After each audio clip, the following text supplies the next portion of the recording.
excited about this program. We're very happy that we got the space in the Frost Library. It seemed very appropriate, both with its great wealth of books and the new internet cafe, which I think kind of epitomizes the digital age and kind of the conflict, or the integration of the traditional print and the new digital time. I'm just here first to introduce Professor Andy Parker. Oh, you can hear me? Okay. Oh, okay. I'm not used to this. I'm here to introduce Professor Andy Parker. Andy was one of the people who first inspired me in my Amherst studies. When sophomore spring, I took his literary theory course, which I barely understood until maybe by the last section, but by then it was just enough to get me on my way. And then senior year, he was my thesis advisor for a great study I did on Gertrude Stein. And that was called Writing Stein. And anyway, so Andy has been teaching here for how many years, Andy? 30. 30 years. And this is his last official gig at Amherst College.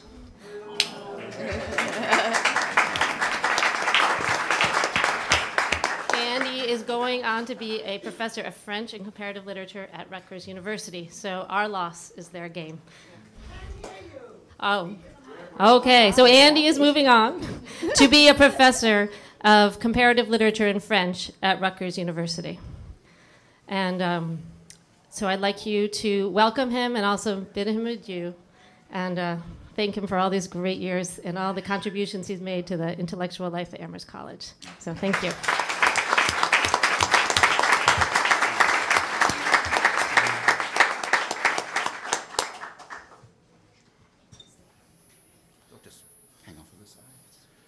Thank you, Stephanie. The first thing is I would be remiss. Mike Kelly, who is the head of special collections and archives in Frost Library now, asked me to alert you to something that, if you're interested enough to come to this session, that you would probably be interested after the session is over to go down one floor to the special collections. That special collections is open 9 to 4 today. There's an exhibition of little magazines and a first edition of James Joyce's Ulysses, which again is something that I think people who are interested in the future of the book may also be interested in the past of the book. Mm-hmm. He says there's a couple of issues of the Little Review is on display, as well as the serial appearances of works like Heart of Darkness and Naked Lunch. So I won't, just to conserve time, I won't repeat to you the description of the session, which was impeccably conceived by Stephanie. And the question is, what now about print?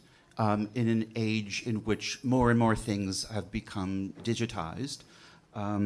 At some point, if we have some time at the end, I may tell you a little bit about how it's actually affecting the classroom, undergraduate classroom, and especially at Amherst. But my job is simply here to hand it off first to people I've known for a long time. I actually had never met Darcy until this moment, but we've known each other for 30-something years. Darcy is the executive editor of Family Circle magazine. Every other student I've taught has worked for Darcy, one point or another. So that's another reason why I know her. Rafael Campo, who's associate professor of medicine at Harvard and world-famous poet. And Niko Pfund, president of Oxford University Press, USA. I just was saying, I remember vividly all the classes that I taught each of them in. Niko was a feminist theory class, and Rafael and George, it was an introduction to literary studies class. And I remember that literary theory class that Stephanie mentioned, although I don't understand anything any better today than I did then. But what was not on the agenda in any of those classes 20, 25 or more years ago was the question that we're addressing today, is the future of print, which there was no question then. But there's a question now, and we'll have many different answers, and I'm looking forward to hearing what some of them are. So Should we just go in the order of we're sitting? Well, thank you everyone for coming. I want to apologize for the fact that I'm perspiring in a natural way, which I assure you is not nerves. It's actually, I went for a somewhat ill-timed run earlier today, and I seem to have not stopped sweating since then. So, in any case, thank you, Andy. Thank you, Stephanie, very much for organizing this. Thank you all for coming. In my experience, when you talk about the future of the book, the future of print, what's happening online, what it's doing to our brains, you tend to get a pretty healthy turnout. And I think I'm going to try to keep my comments as tight as possible, because I think the Q&A sessions of these kinds of conversations tend to be among the most interesting. So I've been in publishing now for 25 years. I left Amherst in May and started working in publishing in late June, and pretty much have been doing that for the entire time. And over a course of 25 years, you go to a lot of book parties, you go to a lot of cocktail parties, and there tend to be a number of very sort of easily categorizable ways in which people respond to you when you tell them you're in publishing.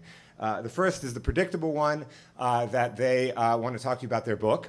And that's, of course, great. That's as it should be. That's why we're around. There's actually, a few years ago, there was a statistic in Harper's Index where they did a survey where they asked a fairly large group of people, how many people do you think should write books? What percentage of the population? And people said, I think it was like 5 to 6%. And then they said, well, and how about you? Do you have a book in you? And like 85% of people said, hell yeah, I have a book in me. So that's an important statistic when you're in publishing. So there are a couple other ways that people respond to you. And they're both a little bit more recent than, they weren't really the way people responded to the news that you're in publishing 15 years ago. One of them is to commiserate. Right? One of them is to say, wow, it must be tough. You must be getting killed out there. And one of the things that I want to try to dispel today with a few examples is that actually, so far it's fine. It's fine. Most publishing companies, most publishers of serious nonfiction, like OUP, like Norton, they've done all right. They've done all right. We are navigating this transition from print to online, and that's not to suggest that it's an inexorable transition. It's not to suggest that print's going away. It's just a transition. Oxford's been around for 500 years. For 500 years, we've been making one thing. I can't think of a lot of other industries where that's the case, right? How many other industries can you think of where literally for 500 years, virtually nothing changed? There was Gutenberg. That was obviously a big moment. And there's a number of other things. But the paperback revolution that Jason Epstein brought on about 40 years ago now. But, for the most part, books have been books. And that is changing dramatically. But there's still room for many kinds of publishing, and many formats. We like to think of ourselves at OUP as format agnostic, meaning that we just, as long as people want it and we can provide it to them in whatever form they want it, we're happy to do that. And finally, the third way in which people tend to engage with you is they want to tell you about how they like to read. Whether they just got a Kindle and they hate it, or they love it, or they used to love print and now they love reading on their Nook. It's almost this confessional thing that people have about their reading. And so for me, in the last 3 or 4 years, it's been such a great period, because I can't remember a time where more people have been interested in the future of the book, the nature of reading, and it's left me pretty optimistic. I think that in certain kinds of, for certain kinds of publishers, yeah, things are going to get a little more difficult. I think for reading writ large, I think it's been a really good few years. So. My perspective is a very particular one. We don't publish much fiction except world classics, sort of traditional books that are established in the canon. Here's just some basic stats about OUP, which I thought I'd put out there. We're a very large university press. We're in countries all over the world. We have essentially a diversified publishing portfolio. We publish in Bibles. We publish in medicine and law and higher ed textbooks. We're a mission-based organization, despite the fact that we are a publisher and therefore have a commercial nature to ourselves. We do nothing that does not conform to our mission. So our mission really is, in a very earnest way, informs everything that we do. And as to my point earlier about the way things used to be with the printed book, it was pretty straightforward. You had the monolithic book format, and you had this kind of linear path to the reader, right? We all understand that. Then, over the course of the last 10 years, everything changed. And for those of you in the back who can't see this very well, this is basically, it says printed book, print on demand. Right now, we can print any book that we've ever published, a single copy. That has transformed the way in which we work. It means that we can keep our books in print forever. It's been absolutely dramatic in terms of the impact on our mission and our business and our ability to serve our authors and our readers. Crucially, in the earlier slide, the publisher was in the middle. Now it says publisher and author, because authors are going directly to their readers more and more. You have, I think, 7 or 8 years ago, there used to be about 300,000 books published in this country. Last year, I think it was 3.5 million. So there's just been this explosion of micro-publishing all over. We've got ebooks, we've got third-party aggregators, that's a little boring, I'm not going to go into that, wholesalers, and then databases where publishers increasingly are just putting their books up onto the web and going directly to their readers. For the purposes of the conversation today, even ebooks have kind of fragmented. So you have the Kindle, you have the Nook, you have Google getting into the ebook business. Overdrive it caters to public libraries. You have academic aggregators like NetLibrary, My iLibrary, and then you have a very large etc. category. So you get the sense that there's an enormous amount of ferment going on in this space.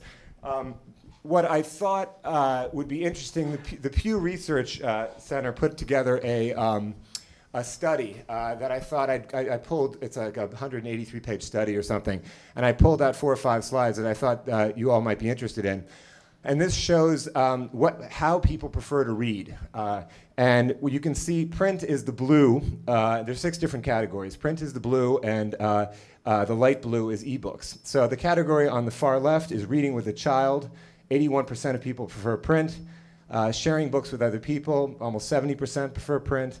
Reading books in bed, which I love that category, that's actually about 50-50. And then it starts to favor ebooks, having a wide selection, reading books while traveling or commuting, being able to get a book quickly. 83% of people favor ebooks. So you can see when we talk about this question of print versus electronic, it really varies dramatically depending upon the usage. This was also interesting. In June of 2010, the format that any reader among those interviewed or surveyed chose on a given day, in June of 2010, 95% said they preferred print, or they were reading in print. By December 2011, that number had gone down to 84%. So that's pretty dramatic over a course of, 18 months. And ebooks had gone from 4% to 15%, and then you have audiobooks limping along there at 4%. So that's a pretty serious change in a fairly short period of time. I also thought this was worth pointing out. The ebook world right now is fairly well dominated, especially in serious nonfiction, which is what Oxford does, by Amazon and by the Kindle. So you've got about 62% of people asked what kind of reading device they own, saying the Kindle. 22% saying Nook, and then the Sony Reader, Kobo Reader, and then somewhat hilariously, 9% have no idea what electronic reader they're reading, and presumably those are the people who were given an ebook reader and for the holidays and kind of chucked it into the closet. Williams graduates. So this I thought was also for those people who sort of mourn the anticipated demise of print. This would, I think, provide some solace. This is the number. This is adults who do not currently own ebook reading devices. 8% said they plan to purchase one in the next 6 months. 5% said they might purchase one eventually, and 85% said they really have no intention of purchasing an ebook reader. So I do think that 500 years builds up a lot of loyalty, and there are people who will steadfastly stick to print, and those are people whom we obviously want to continue reaching. one of the things that's both been interesting and somewhat irritating about publishing in the last few years is everybody prognosticates, right? Everybody's a futurist. Everybody wants to tell you how it's going to be. They have the answer. The Economist this was, I didn't put the date on here, but a few years ago, they projected what the percentage of book sales would be that are ebook sales. And this was, I think, so they projected out to 2013. And they said in 2013 about 6% of books would be ebook sales. That number has already been exceeded. So just in the last year, we've seen a really dramatic market shift. So to end up with that market shift, Net Library was the first electronic book publishing company. That's, it's already 13 years old. Seems like an eternity ago. The Sony e-reader came around in 2006.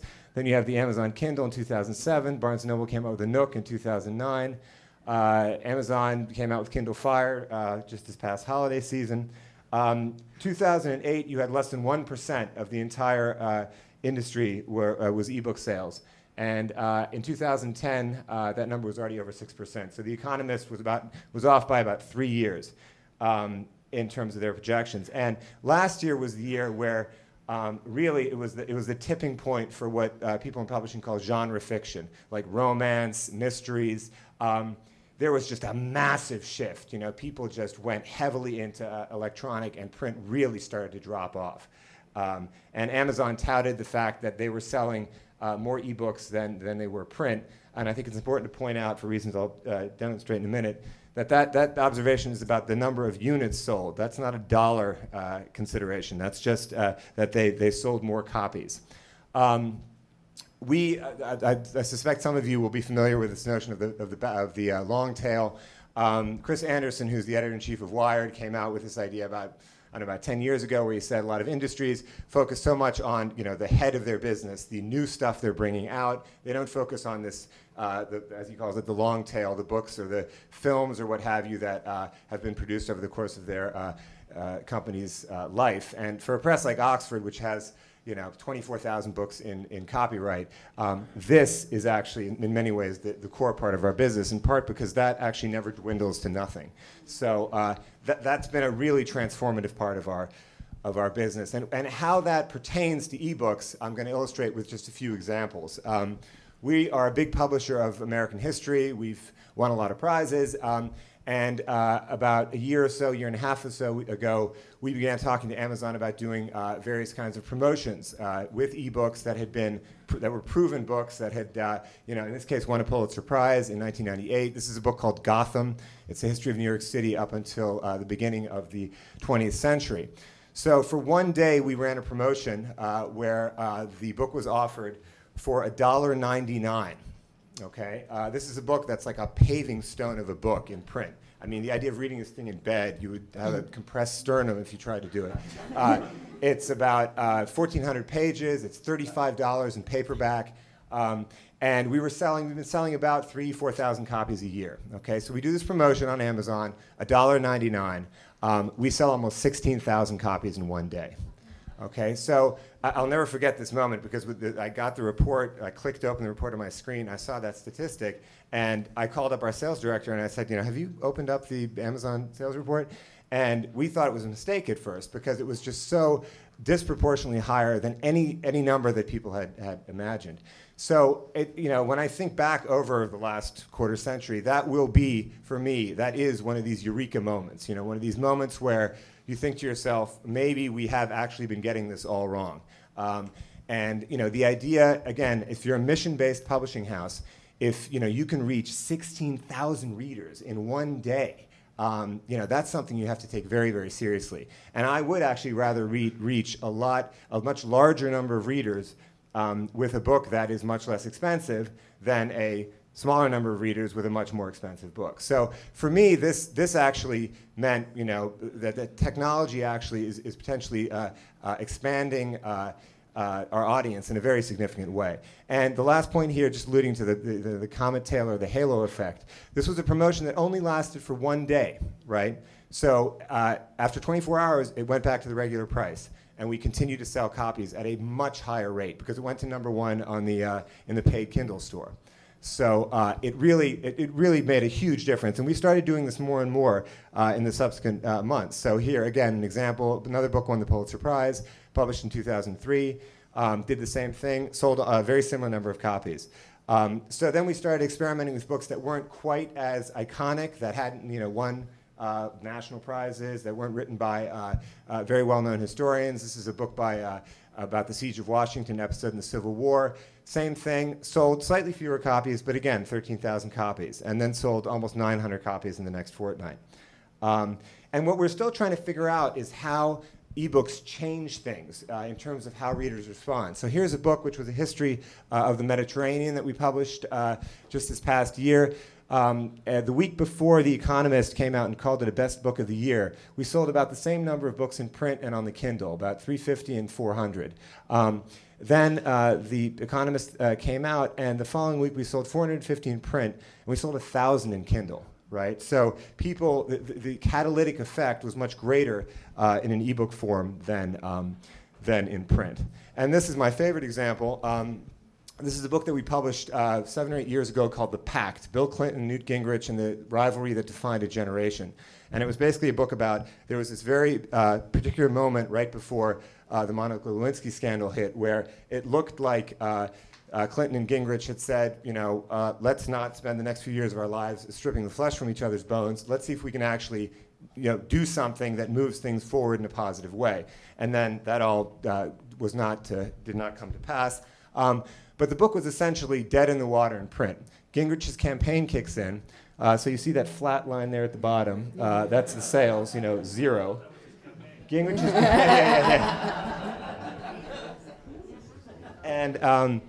And then Gingrich, and so then he starts running. We promoted the book for $2. Then the day after the Iowa caucuses, we sell 300 copies. Then he has a bad performance in the New Hampshire primary, goes way down. And then he wins South Carolina, it goes up to almost 500. So having that kind of information, that kind of data is just remarkable for us as publishers, because we've been so largely unable to gauge what serves as what has a propulsive effect on our on interest in our books. So so finally, I know I'm kind of going on here. One final thought on ebooks, and I am actually a big fan of electronic readers. I think that there are a number of factors that we just as a culture and certainly as an industry, we don't even understand yet what it means for people to be reading on screen.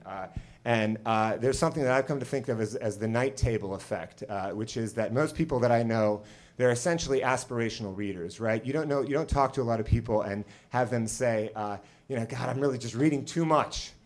I need to read less. That's not something you hear very often.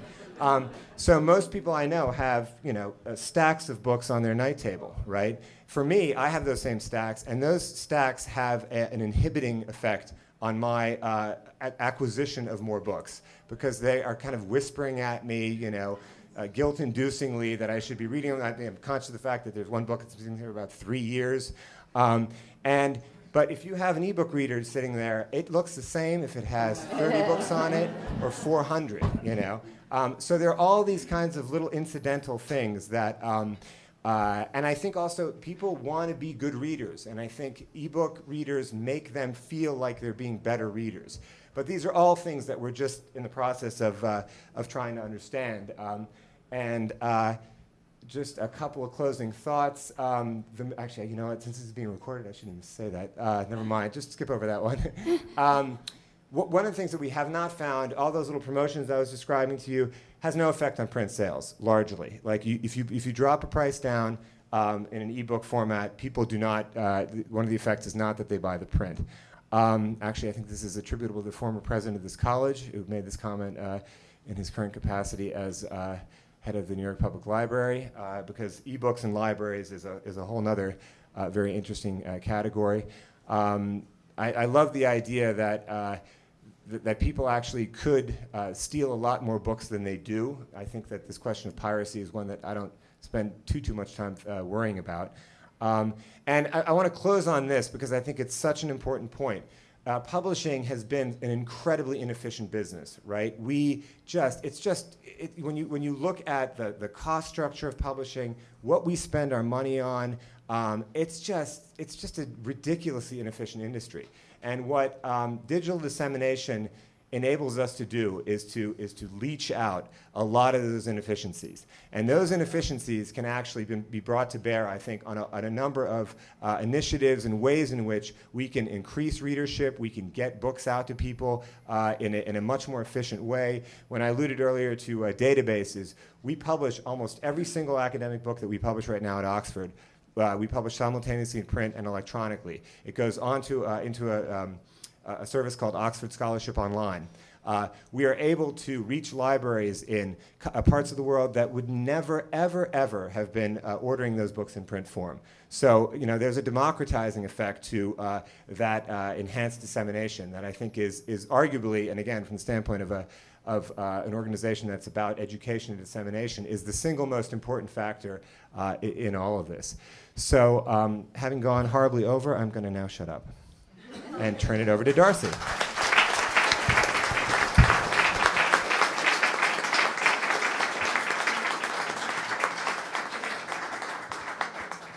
I'm going to try this just sitting down, and I actually didn't come with any tech with me. It just came with myself. And when I was asked to do this panel, I first said, I'm happy to do it, but I don't do books. I do actually handle book reviews at the magazine because I'm very passionate about books, and I run a fiction contest. I actually, at Amherst, wrote a novel for the American Studies department, and I was the first person to want to do that in American Studies as opposed to through English, and the person to do it before me was David Foster Wallace, and I said, well, no way even though that was just a couple of years before us, am I producing anything like that? But had to fight a little, but I got to do it through an interdisciplinary program.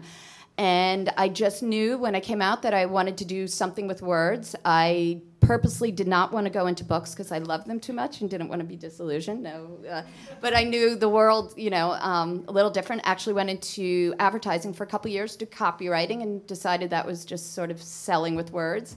And then I made my way to magazines, which just for me, that was where I wanted to be. And it's really interesting through the years. In the 90s, I was at Vogue and Glamour, and when we put together the magazine, actually type would fall off. It sounds like the old days, but somebody, even though we were doing stuff on computer, was actually cut and pasting and putting type before it went to the printer. And then in a couple of years, the whole thing was electronic. And now I'm at Family Circle, 80 years old, not 500, but in magazine terms, it's pretty old. We have a circulation of 3.8 million readers a month, so we hold our own. We still sell, unlike a lot of magazines, we sell over 500,000 on the newsstand every month. And that means, as opposed to a subscriber, somebody's actually coming and choosing to pick us off the newsstand. So we feel healthy. Out there being on print, but the digital landscape is definitely something all of us talk about. We see especially the younger generations coming in and what they can do. And for us, it's a little different than in books for a couple of reasons. One of them, it's not just, am I going to pick that book? For us, it's about, a loyalist for magazines. It's having that person keep wanting to come. It's a relationship. So it's not enough, and it's very different also depending on different magazines. I'm in the women's service book. So for us, we're delivering information, but we're delivering entertainment. And there are other magazines that, definitely their digital, what they do digitally is a very important part of sort of their subscribers and their numbers. For us, the digital landscape is still an extension of who we are, a way to get new readers to us, a way to get younger readers, but it's a way, what we call, it's an extension of our brand as opposed to just getting a reader. So where before, my job was to make sure we put out the best magazine possible, work with our writers, get the stories together, put an issue out. Now, they tried to rename us content providers to sort of separate us from our editorial role, to make us believe that the work we were creating could go into all different worlds, was more content, but as editors, we feel very connected to our words, and we still like to call ourselves editors, and it seems that that has kind of the content provider stop. But we do have a lot of extensions. Our magazine actually isn't on iPad, though some of the other magazines, obviously a lot of magazines are, some of our magazines in a group are. And the interesting thing, while you would say part of what magazines are dealing with, luckily less than newspapers, because newspapers definitely have a different problem in that they're delivering news of the moment, and 24 hours later it's old news, and that's a tough sell that they have to, I think, figure out exactly a different way to deliver in the paper form as opposed to obviously the digital. People can get news all over the place. I think they have to figure out analysis and such. But for us looking for brand extension, we when a lot of those magazines are producing for the iPad, so we're not producing paper anymore, and you might not have the postage costs, but actually there's not a revenue stream yet for a lot of the ones that are produced on the iPad, because unlike for the book, I mean, I don't know exactly what's involved, it's a different process, it's different designers. Every different iPad, Nook, Kindle, Android, they all actually have different sizes, and so you need different people designing in a different way to meet the needs, and it's actually extremely expensive. I mean, Martha Stewart on the iPad is gorgeous, and you have the video and you have this, but what it costs to produce that, it rivals what it costs for us to do it in paper, etc. Our version actually were offered on the Nook for two reasons. One, because they basically don't have to change the way they produced it for the magazine. They can take sort of the format, obviously somebody has to do, but it's sort of to simplify it, a plop-in way of doing it. It doesn't involve a lot more people, different designing, etc. Also, because in women's service books, a lot of women buy the books, and the women are on one things they're finding, a lot of the women are on the Nook. So the women who are on the Nook reading are also happy to get their subscriptions on the Nook. So it's a cost-effective way. But where, I don't know, I'd say 2 years ago, 2 or 3 years ago, I didn't worry about whether I had Twitter followers. I do now. We do cage the numbers along with our circulation numbers of how many people are following us on Twitter. We now worry about how many Facebook friends we have. We're now doing Pinterest. I'm not sure yet what we're doing, but we're figuring it out. So for us, I call it the Wild West. I mean, I don't know what's coming out there, but I know something new is coming out there. I know I'm going to have to figure it out. I know I'm going to have to find a way to deliver some sort of that to my readers. But yet, I mean, I'm still we joke, us older editors joke, like, hopefully we'll live long enough to stick with the print and do what we do, and as it ends its way, the younger people will be figuring out the whole digital part beyond what we're doing. But to be honest, I don't think magazines are going to go away. I think there's going to be less of them, and this is just based on my instinct. I think there's going to be eventually a reversal of the situation where right now, in most cases, some magazines do charge for your online subscription, but a lot of them will give you, if you're a subscriber to print, you get a free online subscription. I'm assuming what the years go by, that we may see a reversal. When you subscribe online, those selected people maybe could opt in to get a paper version. I could be wrong, and I don't know how long that could take, but I assume if we're thinking of other generations of kids based on reading. But the other side of it is we have a food website that we own. It's being done, it's very successful, so what are we doing now? We're actually putting out a print version of it. We're doing it quarterly. We're charging more for it. But there is that irony that as certain websites get very successful, the next model is to turn them into print. So I do, somewhat feel optimistic that we're seeing sort of, it's just going to be new. It's going to be different. But sort of in that way, similar to books, you'll find your readers in both places, though you still will not, I do not believe, see as many magazines, and will always be For us, the digital world is not just where do we put our magazine in another form. It's how are we going to get those readers? How are we going to reach them? How are we going to keep them? And, you know, if I knew exactly what was coming next, I would probably be in a different business. But my job is to just keep looking at all the digital landscape and just keep finding a way to be who I feel our magazine is, feel who my reader is, and then give it to them. So that's.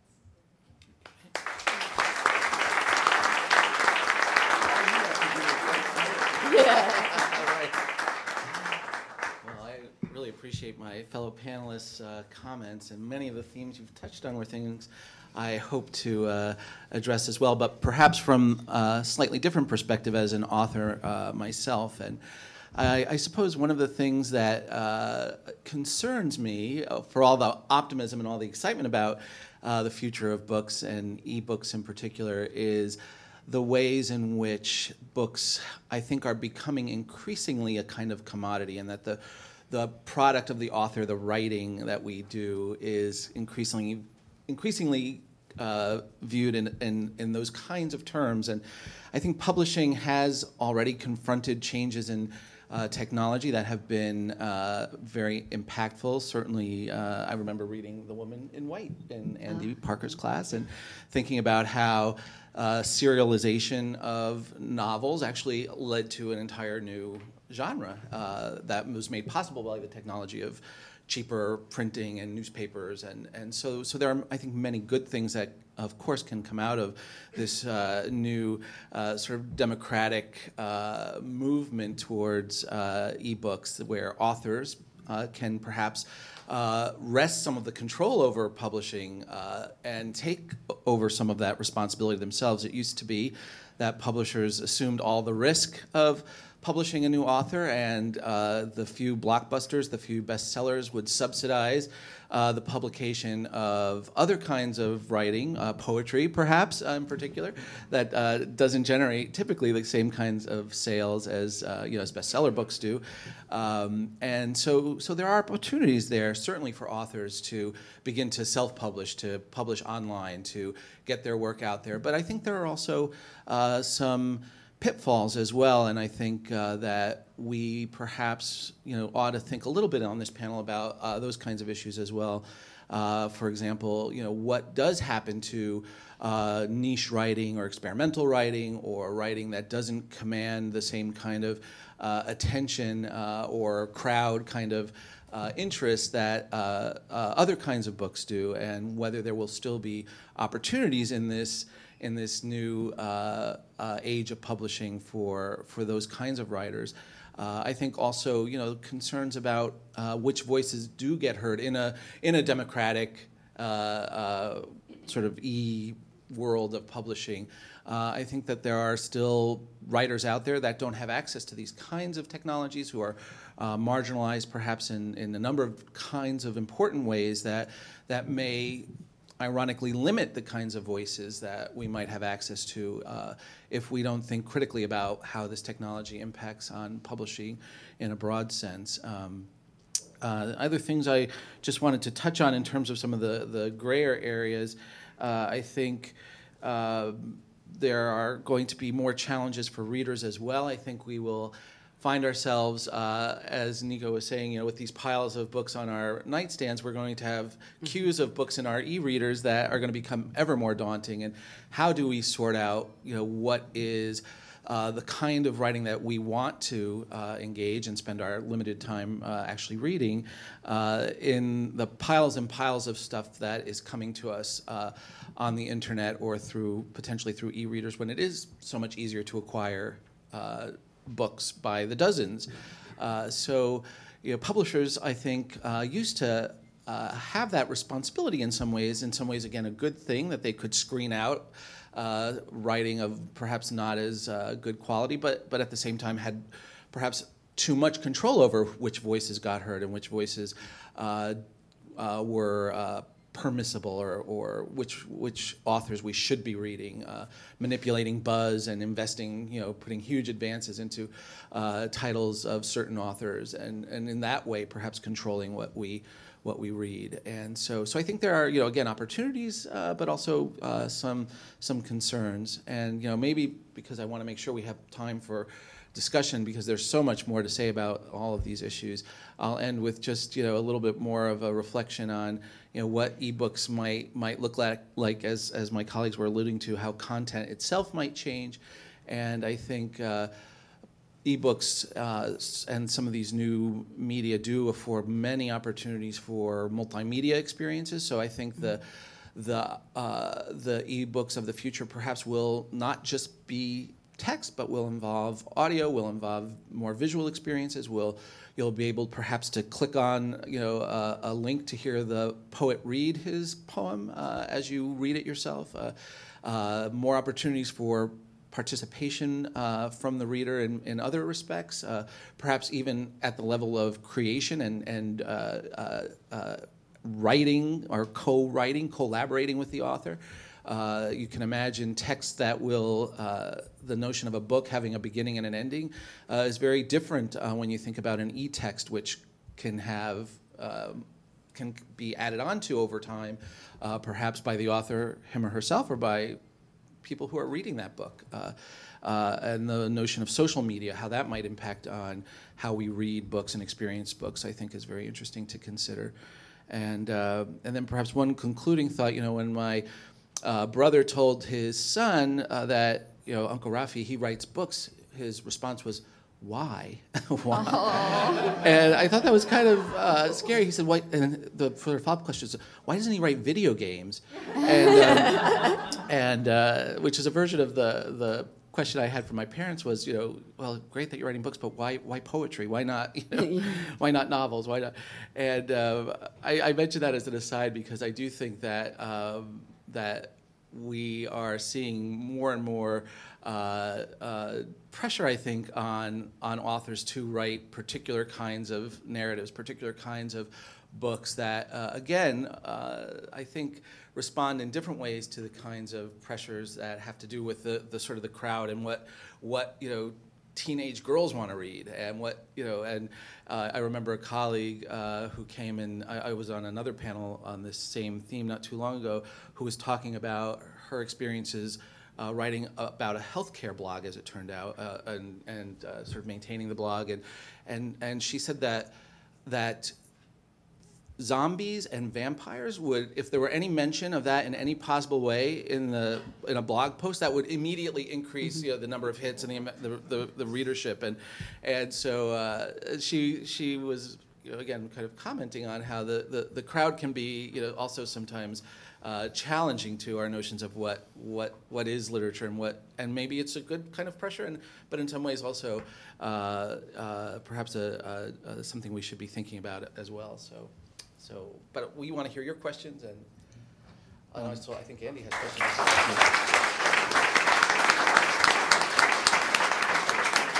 So since this is actually going out on the internet, since you now mentioned zombies and vampires, we're going to get tons of hits. We have a full 20 minutes of Q&A possibility, which is a very rare thing.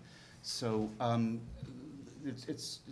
let us, a couple of hands in the back first, in the red shirt. Hi, red shirt. Niko, hi, Jim Levine. Hi, Darcy. Oh, hey, Jim. I'm class of 67, and I led a panel this morning on the writing life. Since we're in a library, I have a question for you about books, libraries, and Rafael as an author. The balance between access to material and how do you pay or reward the writer. This is one of the big challenges publishing is facing right now. You make an ebook available. Let's say Oxford makes a book available. Let's say Rafael's written a book. He goes to the publisher. I'm the librarian here at the Frost Library. We want the book. We want to make it available not only to students, but now thanks to one of the Leaps Ford Amherst as a college has made, as an alum, I can log on and maybe I can get access to that book. So one transaction, is that one license, one sale? Does Rafael as the author get credited for one sale? How do you imagine sorting out this future in which we balance the need to fairly compensate the author, open up access as broadly as possible? It's a great question, and it's an incredibly complicated answer. And what we have, and I can't even do justice to the multiple different models that I'd have to go through in order to actually answer that question fully. But we license all of our content and access to all of our content in a host of different ways. And when I made reference to this database, Oxford Scholarship Online, there are books that we don't have the rights to put into that database because either the author or the agent is anxious about our putting that content into a multi-user database because their concern is that actually that will reduce the amount of revenue that they'll actually receive. So it's, I think they're with all these new models coming about, one of the things that it's forced publishers to do is to really be in a much more active partnership relationship with authors. And I think that, I would maintain, to Raf's point, that I think we're in a best of both worlds moment right now, where access to dissemination is actually increased radically. Anybody can get a book printed or published. I would say printed, but that sounds defensive. Yet you also still have all these publishers who are doing that kind of vetting, filtering work, who are basically saying, we are only going to invest, we're only going to act as an angel investor of sorts in this copyright if we think it's good enough to merit our putting our weight behind it, and actually the likelihood that there are a bunch of people who are going to buy it. How that is translated to a digital space, especially to an institutional sales space, is a really complicated question. And I think that we're just in the really early stages of trying to figure that out and trying to, it's why one of the organizations, Overdrive, that I mentioned, they provide ebooks to public libraries. And there was an enormous uproar in the library community about a year ago when HarperCollins said to Overdrive, every book that that is checked out more than 17 times as an ebook in the library, you're going to have to buy again.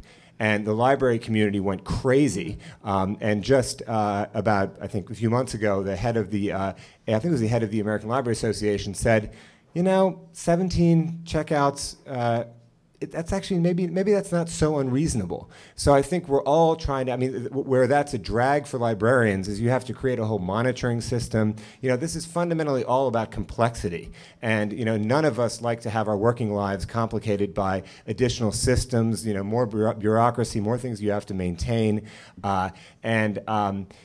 So it's hard to answer that question concisely, but we are in the early days of working that all out, and it means that most of the relationships that we have at Oxford with large library consortia or with individual libraries, they tend to be very tailored to the needs of that library. So for instance, when we are selling Oxford Scholarship Online, if that library has already bought 40% of the books in that archive, we will oftentimes discount down so that the library is not having to buy the same content twice. Given the nature of library budgets being stretched as they are, librarians understandably don't want to be buying the same content in different forms. So we try to help them maximize their acquisition dollars that way. But it's, I could not sit here and tell you all the different ways in which we license our content to libraries just because it's so complicated. I want to, at some point at the very end, reserve a word for Bryn, the Amherst College's librarian, because he has I'm sure, things to say about this, but you had your hand up. We're counting on Niko to figure it out. Yes. Well, I was just going to add for us, just as magazines, and Jim probably knows from our contracts, we buy in all forms in the known universe because we don't know what else. We literally, and that was a couple of years ago, obviously not the exact language, but we buy it for rights for things that haven't been invented yet because we don't know how we're going to post it. But also in the last couple of years from content sharing, where before both, it depends obviously in certain cases on the writer, but where we used to be do not reprint our work, you have no right to ever. Now with Facebook posting and Pinterest and all this idea that sharing is good, there's a sort of, sure, You want to reprint our article? Obviously, if we have the permission of the writer, go ahead, because it's all good to just keep it all sharing back and forth. So it has sort of changed the landscape in that way for us in the magazine world, because there's so many places to get it. Can I just add one little tiny thing to that, which is what's an interesting phenomenon is the way in which these things change in a short period of time. So, for instance, when Google Book Search first came about, or when Amazon Search Inside the Book was first, sort of set loose, we got a lot of calls from authors, indignant, saying, what are you people doing? My whole book is available on the internet. And now, if we don't have people's books available in all these different search functions, and to Darcy's point, all of that costs money. You have to create all these different, dissemination systems and metadata and all this stuff. Authors are angry when it's not available in all these different ways. So these things change really quickly, and our challenge is trying to figure out, when do you invest in something because it's actually going to be around for a while and not just going to be this ephemeral, sort of startup that is actually not a sustainable business model. Let me ask a question, I guess, to Niko. Tell us who you are also. Pardon me? Tell us who you are. Okay, I'm Dave Roll, class of, what am I, 62. I have to admit it. So, a couple questions. One is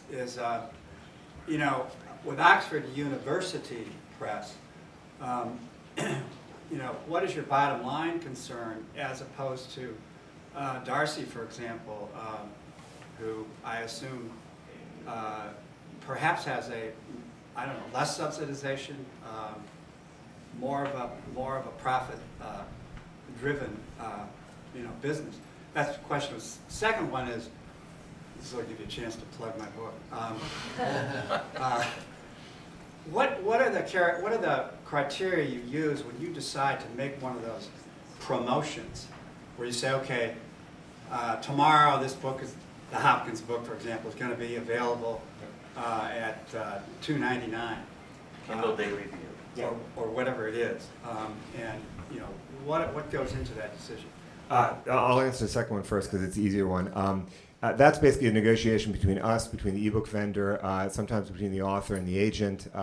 In the case of the Gotham example, Mike Wallace, who actually works in the same building as we are housed in Midtown and is one of the co-authors, he was thrilled about this possibility. He announced it to all of the people on his listserv, all the sort of New Yorkophiles, and the book experienced this great sales spike, and as a result, I should be a little careful about the specifics, but Mike benefited financially considerably from the sales of that book. And again, for somebody who's published a book 15 years ago, the chance to suddenly in one fell swoop reach 5 or 6 times as many readers as you're reaching in a year in a single day proved pretty irresistible. So it's, when Dick Clark died, we had a book we published in '99 on Dick Clark called American Bandstand, and we thought about that. Then we decided that wasn't actually going to be quite, the interest wasn't going to be sustained long enough.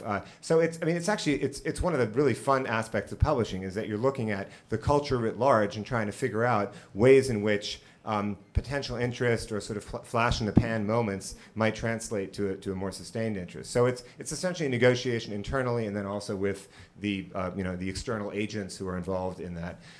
With regard to the bottom line, one of the things that we actually say a lot is that we don't exist to make money, but we have to make money to do all the things that we exist to do. And the university, any surplus that Oxford makes at the end of a year, is returned back to the university, and that money is then oftentimes spent on things like something called the Clarendon Scholarships, where I think over the course of the last several years, around about 800 people have been given money to enable them to come study at Oxford. And I read the annual report of this Clarendon Scholarship at the end of every year, and it's pretty inspirational, the way in which this opportunity oftentimes has had a transformational effect on people's lives. So the idea that it's a very comfortable space for me personally to be somewhere where there's this kind of benevolent form of capitalism that's being being conducted. That it's essentially, we're not beholden to shareholders.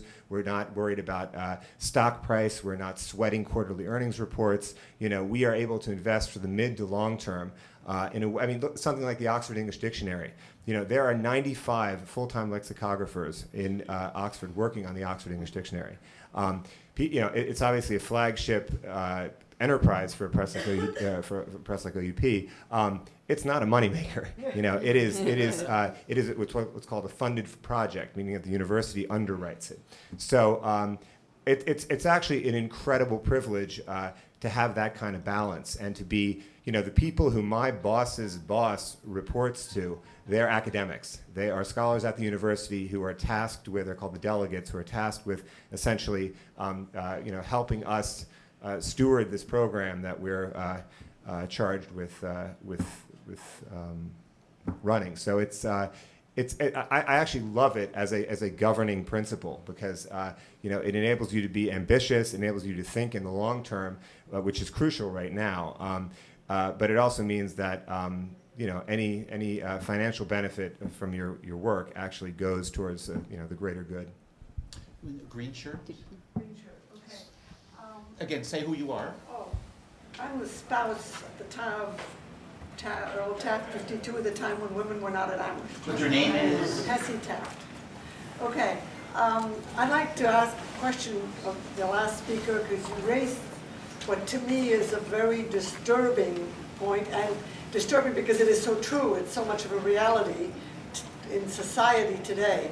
And that is the idea of reading and then having a link to click onto the poet or a link to click onto the video, which to me caters to the 30-second attention span that our society has today and detracts from what I view as and in our society we hear so much about this book is so gripping I couldn't turn it down. It's a page turner. You got to see the next page. You got to keep reading because you got to focus and concentrate on exactly one thing and not keep clicking and ficking and putting wherever you go. And I'm afraid I'm disturbed because I think that what you have said is actually the wave of the future and that it will change the whole nature of reading and understanding literature. I think that is a really concerning issue, and I think, on the other hand, it's in some ways the reality of what people want and what they are asking of publishers and of media now is they want to have that experience, and that I think books are increasingly viewed as narratives that have a kind of a broader application, and books are no longer just books. Books become films, books become video games, books become multimedia experiences. Books are not just words any longer, and though we authors might in some ways like to preserve the notion of the book as this intimate experience between the author, the poet, and the reader, that in some ways that's really a product of change in our society, and I think that the experience of intimacy, perhaps, that what you're talking about, I hope will still be available always to many of us who choose to have that kind of experience with a book. You may have to pay a little bit more for it. You may have to find a different kind of space for it. You may not be able to come to the library any longer and have that kind of intimacy because there's going to be an internet cafe right there with people talking and chatting and listening to the author read an excerpt from their book online. But I think that experience will still be there for those of us who choose it. I hope, anyway, that publishers will continue to make that kind of experience very much available. Well, we call it snacking, the way people now read, in that, in certain, magazines you'll still get, the 5,000, 10,000 word piece, but for us now, a lot of it, we call it also packaging because people want to snack on little bits, so we have to imitate the web even in our pages, is give them, boldface here, 1, 2, 3 there. We'll do maybe a 3,000 word piece, but we probably won't get any longer than that. We actually still read our finals before it goes to the printer in paper. We feel we read differently in paper than on screen. We're not going to It just doesn't sound in our heads the same way. But still, the other side of it is it's reality. We can't fight what's going on. We just have to learn how to work with it, because also I am in a profit business. I mean, my job for me is to serve my readers, and it's also to get new readers and run it that way. But the bigger picture is we're there to make money, and so you can't fight technology. But you, as I said, I think as long as they can't make an e-reader that you can take in the bathtub, I think I'll be okay for a while, because that's where people take their magazines into the beach. E-reader in the bathtub. Can you? I just wanted to say quickly that as an academic, this is where somebody needs to say that if you look at this over a very long period of time, you see people like Wordsworth in 1798 complaining about the lack of permanence of print.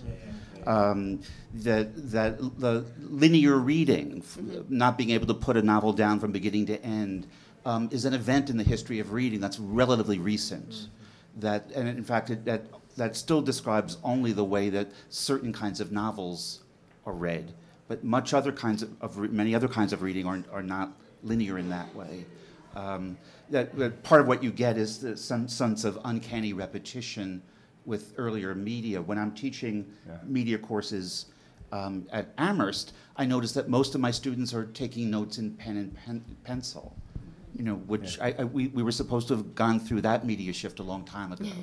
It's funny, Wendy, one of the things that I was at a college a little while ago, and I was on a panel with a bunch of professors, and one of them said that they had asked their students not to take notes on a laptop, not because they were worried that they were checking their Facebook page or doing email, but because they found that when they stopped speaking, the keyboard stopped clacking, and they realized that because students all type so quickly now, that what the students were essentially doing was transcribing what the professor was saying, whereas the limitations of taking notes physically mean that you have to distill and condense and try to figure out a way in which to capture what the professor is saying in a way that is more precise, and that rather than just transcribing it, because he'd stopped talking, they'd stopped transcribing, and that thought had never crossed my mind, but it makes immediate sense. I think we have time for one more question. I was just told in the back of the room there. Yeah. This is Carrie Dole, class of 87, and this is follow-up to what you're talking about. Andy, you mentioned at the beginning you might have a few minutes to talk about how ebooks are being used in the class room here at Amherst, so I'd love to hear about that. Just very quickly, you could also do things with ebooks or Kindles or Nooks in a classroom that you couldn't do when each student has an individual copy of a book. That you could see each student's annotations of a page of a novel simultaneously in a class. You can call that up and every student would have access to that immediately. You have access also not just to books, but to other kinds of print by connecting. You can bring, it's much easier to bring an entire world of documents from different media into the classroom when each student can have an electronic tablet that they can manipulate in a way that's different from the way that a printed page can be manipulated in the classroom. You're rather limited in what you can do with a printed page in some sense. I'd love to get back, because one thing that really does concern us is the quality of writing online. We're different for a book, because what you get online in a book is the book.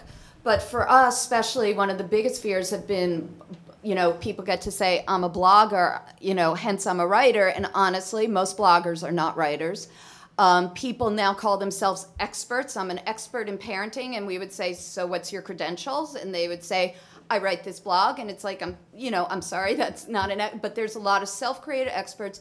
There's a quality of writing that has, what's called writing, has really gone down. What goes on in a magazine with fact-checking, with copy editing, with us reading it, we edit, and I don't think anybody ever really understands the editor's role with a writer and what really goes on in a shared creation of a product. I mean, there are few writers who just bring it out. It's really, we work together. It's a creative process, and what we see on the web, for the most part, a lot of what people accept as the truth or as you know, good writing isn't. I mean, and that's probably my one biggest fear in general, is what's become acceptable. If they read it there, they think it's the truth, or there's just no there isn't accountability in the same sense. There is somewhat, but that to me is something that definitely concerns me.